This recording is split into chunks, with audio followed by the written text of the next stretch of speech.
안녕하십니까, 양파TV입니다. 오늘은 방학이라서 특강을 찍어 올리게 됐는데요. 오늘 이제 루이스 전자점식 그리고 VS EPR 이론 이렇게 강의를 진행하도록 하겠고, 어, 이제 기회가 되면 탄화수소 유도체까지 설명을 하도록 하겠습니다. 네, 우선은 루이스 전자점식입니다. 개념 설명이기 때문에 천천히 하도록 하겠습니다. 우선은 중요한 부분의 미술을 보여드리겠습니다. 일단 루이스 전자음식은 루이스라는 사람이 만들어서 루이스 전자음식이고요. 그러니까 보통 사람들이 루이스 이렇게 생각하는 경우가 있는데, 루이스 이거예요. 얘가 S로 끝나기 때문에 어퍼스트로피만 해준 거고요.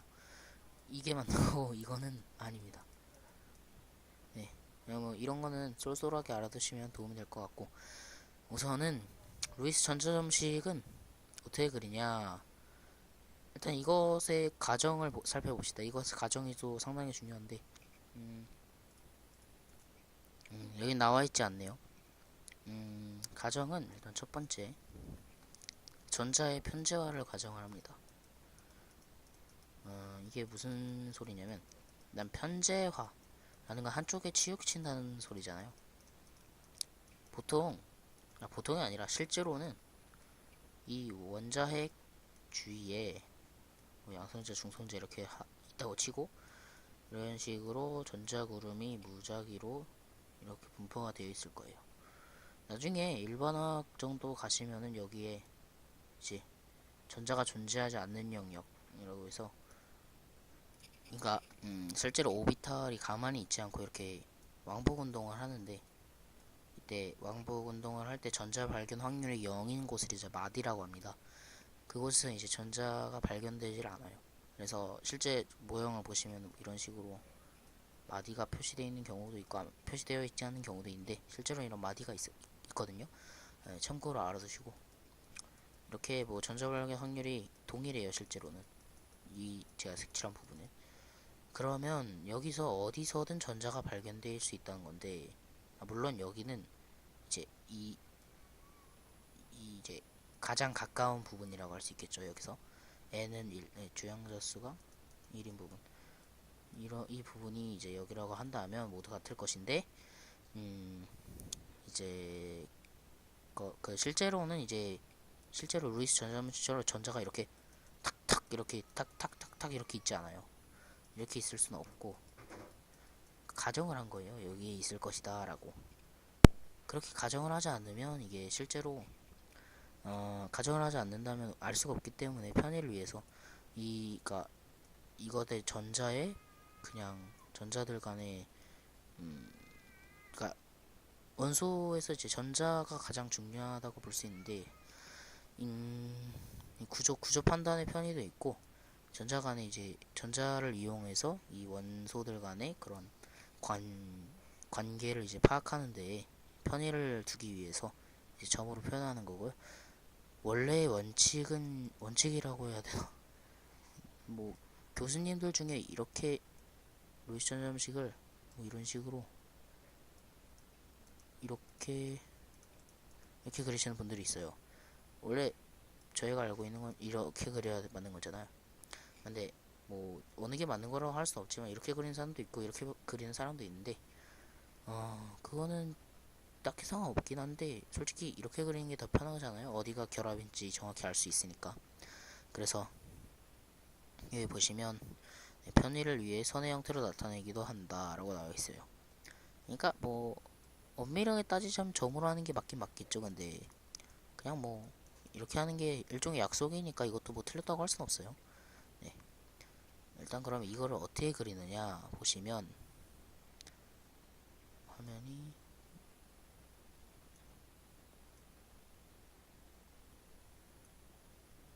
네. 보시면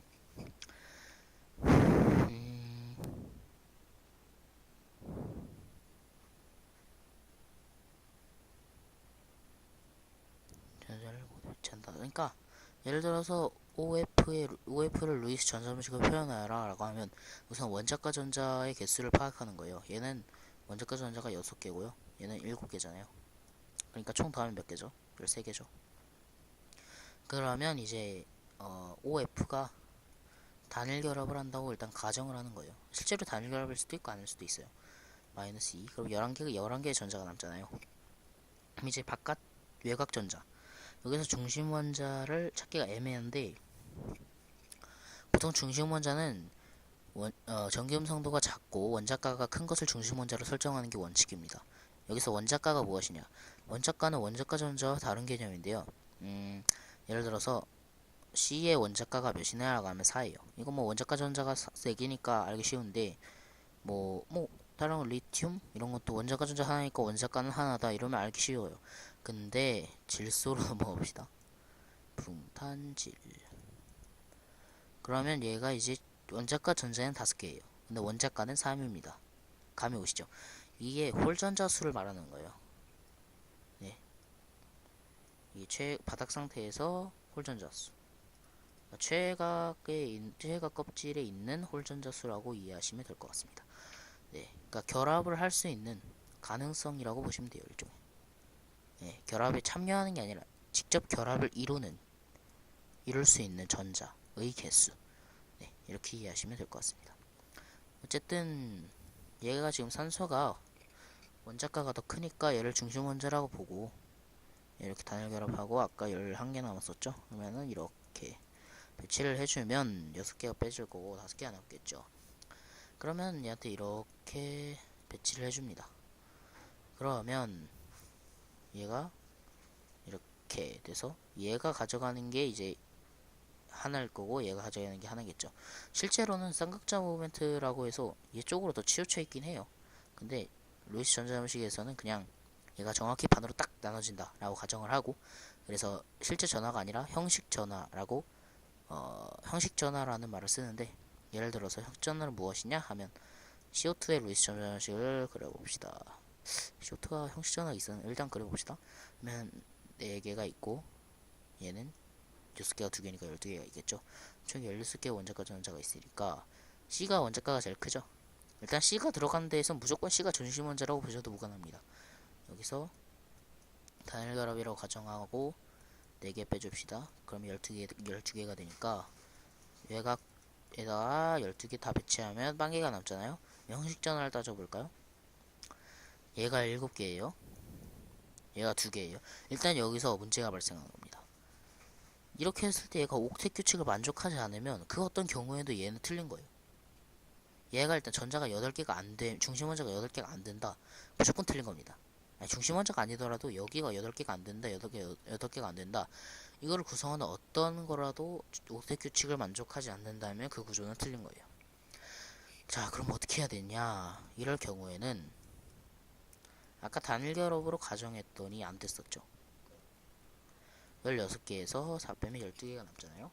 미중결합이라고 가정을 해봅시다. 이렇게 하면 얘 옥텟 규칙 만족하잖아요. 중심 원자 탄소가. 그러면 4개가 더 나갈 것이고 8개가 남겠죠. 하나, 둘, 셋, 넷. 하나, 둘, 셋, 넷.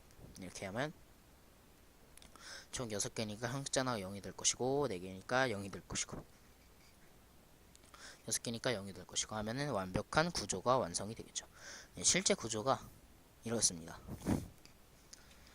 자, 그러면 이것의 구조를 정확히 표현할 때 어떤 방법을 써야 하느냐 할 때 등장한 이론이 VSEPR 이론이에요.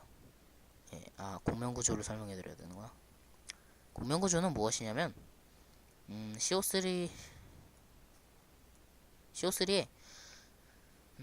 루이스 전자함식을 그렸는데 보면 18개니까 22개죠. 5 단일 결합했다고 가정하고 6개 빼겠습니다. 12 마이너스 6 하면 16개 남죠. 16개 남으니까 이렇게 배치를 해주면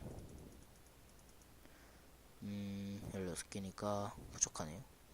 하나 빼주면 이런 식으로 되고, 여기는 플러스 여기는 마이너스. 애초에 여기 탄소가 지금 옥텟 규칙을 만족 못하니까 하나는 이렇게 넣어줘야 되죠. 그러면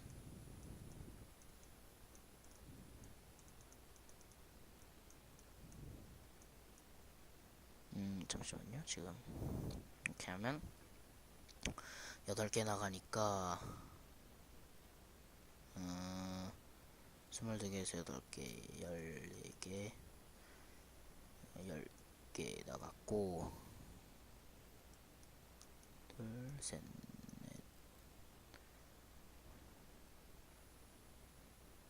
하나, 둘, 셋, 넷. 이런 식으로 되면 어떻게 배치를 하든 틀린 배치가 돼요. 왜냐면 틀린 배치가 아니라 저희가 배운 교육과정 내에서 절대로 이것을 알 수가 없어요. 지금 이게 제가 알기로는 일반학에 있는 내용인 걸로 알고 있는데 일반학에서도 알 수 없는 거면 꽤 높은 수준이겠죠. 그러니까 이게 무조건 전자가 이렇게 짝을 지어서 들어가야 된단 말이에요. 전자가 하나 있는 경우는 네, 없다고 들었어요. 그러니까 이거를 저희 교육과정 내에서 알 수가 없다고 들었는데 여기 보시면 제가 실수를 해서 그런데 그냥 CO3가 아니라 CO3-2-예요. 이럴 땐 어떻게 하느냐? 일단 원자과 전자가 4개, 6개니까 18개죠. 여기다가 마이너스 2, 그러니까 전자가 2개 더 있는 거죠. 그러면 플러스 1을 그냥 해주시면 돼요. 만약에 플러스 2면 어떡하냐? 2 플러스면 어떡하냐? 당연히 그러면 마이너스 1을 해주시면 되겠죠. 자, 그러면 아이고 18개 하니까 24개의 원자과 전자가 있을 것이고 단일 결합한다고 가정을 했을 때 가정하면 안되죠 애초에. 옥텟 퀴즈 완전 강하니까 면은 이중결합 하나 있고 단일 결합 2개 있다고 가정을 하면 8개가 사라질 것이고 18개가 남겠죠. 아니네? 16개가 남겠죠. 그러면 여기 4개 쓰고 여기 각각 6개. 그러면 얘는 형식 전화가 마이너스 1이 되겠죠. 얘도 마이너스 1이 될 것이고 얘는 빵, 얘도 빵 이렇게 되겠죠. 그런데 이 이중결합이 꼭 여기에만 있어야 하느냐? 아니에요. 얘가 여기로 가도 되고 여기로 가도 돼요. 이렇게 도는 것. 그러니까 이게 여기로 가도 되고 여기로 가도 되고 이게 이중결합 같은 게 전자의 이동만으로도 이것이 구조가 변하지 않으면서 루이스 전자음식이 다르게 그려진다. 그러면 그게 공면구조예요. 공면구조는 착각하시면 안 되는 게 이게 실제로 이렇게 빙빙빙빙빙빙 돌고 있는 게 아니라 실제로는 어떻게 생겼냐? 실제로는 얘가 이렇게 평균값, 그러니까 이중결합 1개, 일중결합 2개면 1 플러스 그러니까 3분의 4 결합이 3개가 있는 거죠. 네, 3분의 4 결합이 3개가 있는 거기 때문에 실제로 막 이렇게 이거가 확률적으로 존재하는 것이 아니라 실제로 이렇게 평균적으로 낸 값이 존재하는 것이기 때문에 착각하시면 안 되고, 그리고 이게 계속 변하고 있는 게 아니에요. 그냥 이 공명혼성체라는 그냥 이 하나의 형태로 존재를 하고 있는 것이에요. 그것이 바로 공명구조입니다. 대표적으로 벤젠의 공명구조, 벤젠도 공명구조를 가지는데 네, 이렇게 벤젠이 그려지는데 얘가 제가 알기로는 C6H6일 거예요. 네. 얘는 네, 실제로 이렇게 돼 있다고 해서 여기가 더 짧고 뭐 여기가 더 길고 이게 아니라 다 같아요. 왜냐면 공명혼소체를 그렸을 때 얘가 제2공명구조가 이렇게 될 것이니까 홍성체를 그리면 다 똑같이 1.5 결합이 나오거든요. 그러니까 1중 결합과 2중 결합이 정확히 딱 중간 그 결합 길이가 나오는 거죠. 그렇기 때문에 결합 길이가 다 다른 것이 아니에요. 다 똑같아요. 그런데 이번에 저희 학교 시험 문제에 나왔던 문제인데 나프탈렌이라는 아주 신기한 놈이 하나 있습니다. 얘는 뭐 대표적으로 이렇게 그리면 안 되는구나.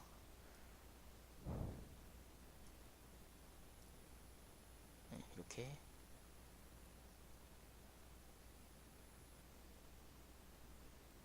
네, 이렇게 이런 식으로 돼 있고 네, 이런 식으로 돼 있는데 얘는 공명혼성체를 그려보면 여기가 제일 길어요. 예. 그러니까 이중결합이 만약에 여기가 3개가 겹치고 나머지가 2개씩 겹친다. 모든 걸 다 그려봤더니 여기는 이중결합이 3번 오고 여기는 2번밖에 안 온다. 그러면 여기가 당연히 더 짧겠죠. 여기가 제일 짧은 게 짧아요 실제로도. 뭐 벤젠 고리 같은 경우에는 그러니까 실제로 모든 공병 구조가 다 결합 길이가 같은 건 아니지만 공명 혼선체를 그렸을 때 이렇게 다 똑같이 나오면 그거는 결합 길이가 모두 같다고 할 수 있습니다. VSEPR 이론이네요. 이거는 아까 전에 CO2를 그렸었죠. VSEPR 이론에서는 가정을 하나 합니다. 얘가 아까 이중결합이었잖아요. 근데 다 집어치우고 얘를 시그마 결합이라고 해서 그건 너무 좀 뭐라 해야 되지? 어려운 개념이라서 아니 그냥 설명을 이참에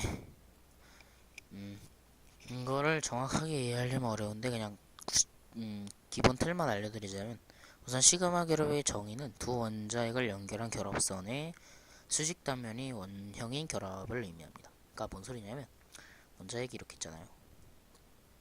그러면 얘네들이 점점 다가올 거 아니에요? 결합을 하면 이렇게 되겠죠. 여기가 이제 원형이면 이게 시그마 결합이고 만약에 측면으로 접근을 했다. 얘는 이렇게 접근했는데 뭐 얘는 괴상하게 어떤 식으로 접근을 해야 되냐?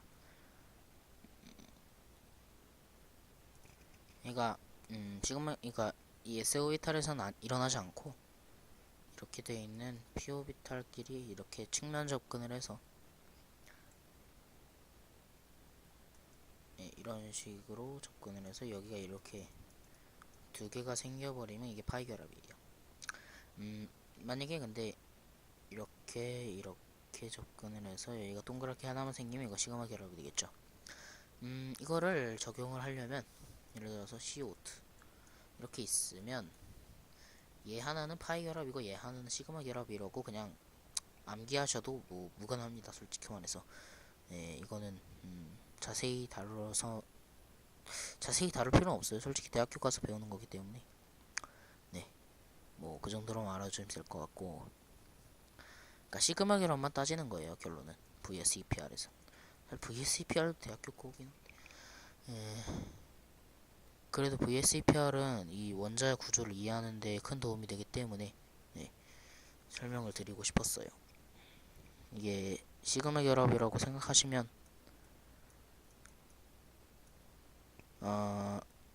이게 딱 봐도 직선이잖아요.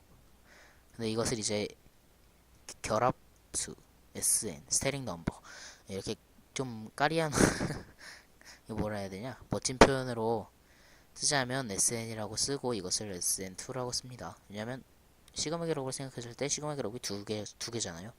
그래서 SN2라고 쓰고 이것을 이제 직선형이라고 쓰고 이렇게 쓰셔도 돼요. 이것은 무슨 의미냐? 얘는 그냥 장식이라고 생각하셔도 되고 얘는 무슨 의미냐면 정확하게 기억은 안 나는데 아마 이거 중심 원자의 종류인가 그랬을 거예요. 그냥 다 A라고 쓰더라고요. 그냥 A가 그냥 붙어 있는 거고 이것은 이제 뭐냐면 공유전자쌍의 개수 이것은 비공유전자쌍의 개수예요. 예를 들어서 진짜 예를 들어서 뭐 이렇게 돼 있는 거는 이제 AX2 E1 이렇게 쓰고 얘 구조를 살펴보면 표가 나와 있는데 이 표는 암기하셔야 돼요. VSEPR 이해하시려면 이해도 하시고 이거는 암기하시는 게 좋아요. 삼각평면형이네요. 이건 아니구나. 구분형. 그러니까 이걸 어떻게 이해하시면 되냐면 비공전자쌍은 그냥 장식이고 얘가 진짜다 뭐 이런 식으로 생각하시면 되고 얘가 이제 이렇게 청력에 작용할 거 아니에요? 전자쌍이다 보니까 서로 이렇게 청력에 작용할 텐데 그럼 얘가 각도가 더 작아지겠죠. 그래서 이게 구분형이 되는 거예요. 얘만 있을 때는 각도가 180도나 되는데 얘가 이제 딱 와버리면 104.5도 약 104.5도가 되어버려요. 그러니까 엄청나게 작아지는 거죠. 그만큼 얘의 청력이 꽤 셉니다. 또 뭘까요? 삼각 피라미드형 AX 일반식으로 AX3 E1 얘는 이제 이렇게 돼 있는데 여기 뭐 이렇게 딱 붙어버리는 거예요. 그럼 얘가 이렇게 오므라들겠죠. 그럼 얘가 같은 평면상에 존재할 수가 없겠죠. 이렇게 휘어가지고 뭐 이런 식으로 됩니다. 그래서 삼각 피라미드형이라고 하고, 이거는 그냥 이해하셔도 되고 외우셔도 되는데, 일단 초반에 이해가 안 될 때는 외우시는 게 좋고, 후반에 이게 능숙해지시면 그냥 이해를 하셔도 괜찮을 것 같습니다. VSEPR은 내용이 어렵기 때문에 그냥 이 정도로만 설명을 하겠습니다.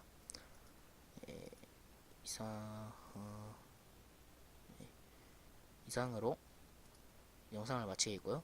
후에 이제 기회가 되면 타수 요드체를 이제 더 자세히 설명을 해드리겠습니다. 자이스토리에서 이제 매너가 없어서 애들이 1단원, 2단원, 뭐 A단원에서도 뭐 탄화수소를 묻고 막 뭐 VSPR 이런 거는 어려워서 안 묻긴 하지만 뒤에 루이스 전자음식은 묻거든요. 그거는 현행 교육과정으로 알고 있어요. 루이스 전자음식 같은 경우에도 이제 물을 수 있기 때문에 이렇게 특강을 찍어 올리게 된 것입니다. 네, 지금까지 시청해주셔서 감사드립니다. 감사합니다.